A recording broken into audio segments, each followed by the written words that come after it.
C'est quelque chose que je comprends tout à fait.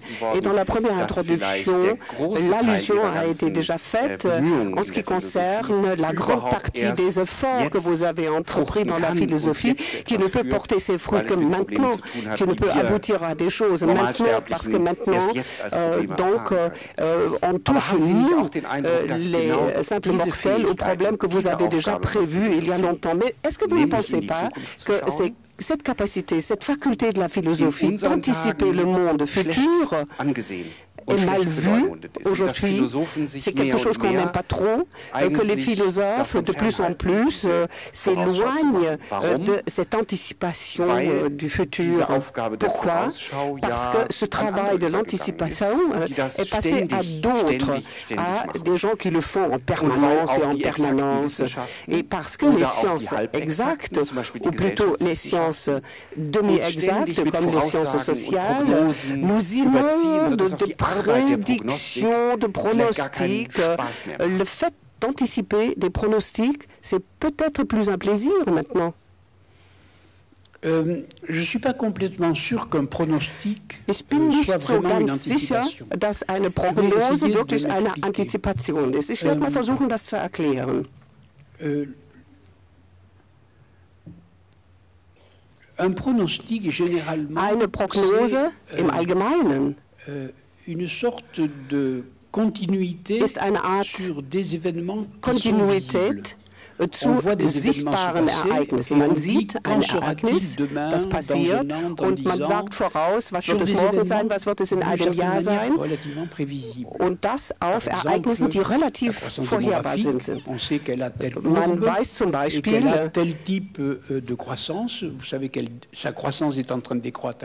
wenn Sie eine Wachstumskurve nehmen, man kann also in gewisser Weise den Verlauf dieser Kurve nachvollziehen. Wenn wir die demografische Kurve nehmen, dann kann man sehen, wie die Demografie in 20, 30 Jahren etwa aussehen wird.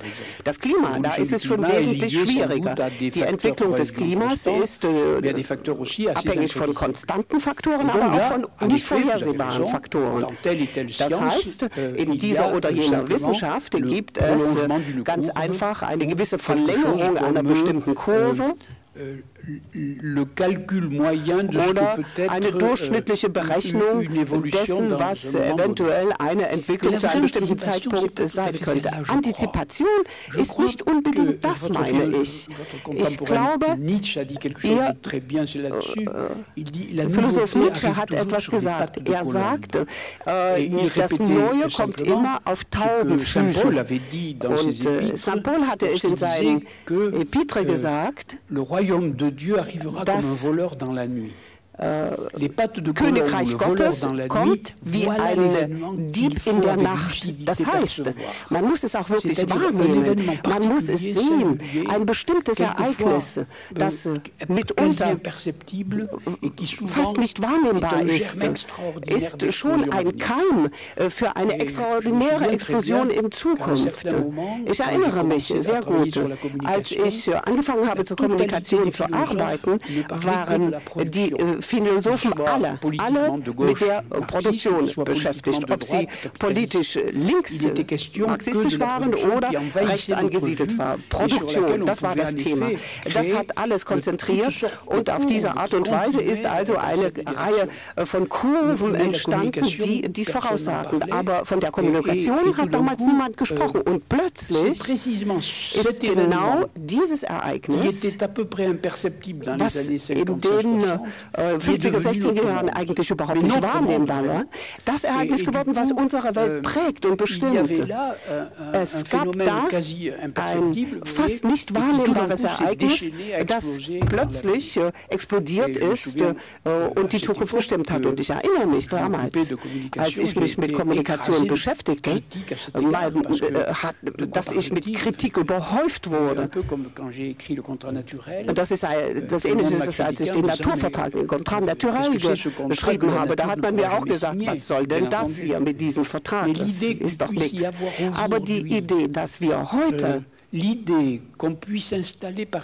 Möglichkeit haben, ein internationales Tribunal einzurichten, oder ein Tribunal, wo zum Beispiel die Golfereignisse als ein Ereignis betrachtet werden, was hier geprüft werden muss, das ist etwas ganz Außergewöhnliches. Und ich glaube, diese Idee brauchen wir heute. Die Idee, dass der Status der Rechtssubjekte nicht mehr reserviert ist ganz bestimmten Leuten, sondern dass man sie ausdehnen muss auf die Natur insgesamt. Es ist also nichts mehr, was sich nur auf den Menschen bezieht, sondern auf die Welt, auf die Natur. Natürlich ist es eine Utopie, aber diese Utopie ist oftmals vielversprechender als solche Kurven, die in gewisser Weise eine kontinuelle Fortsetzung dessen ist, was man erforscht hat. Deswegen meine ich, dass wir unterscheiden sollten zwischen Prognose und Antizipation.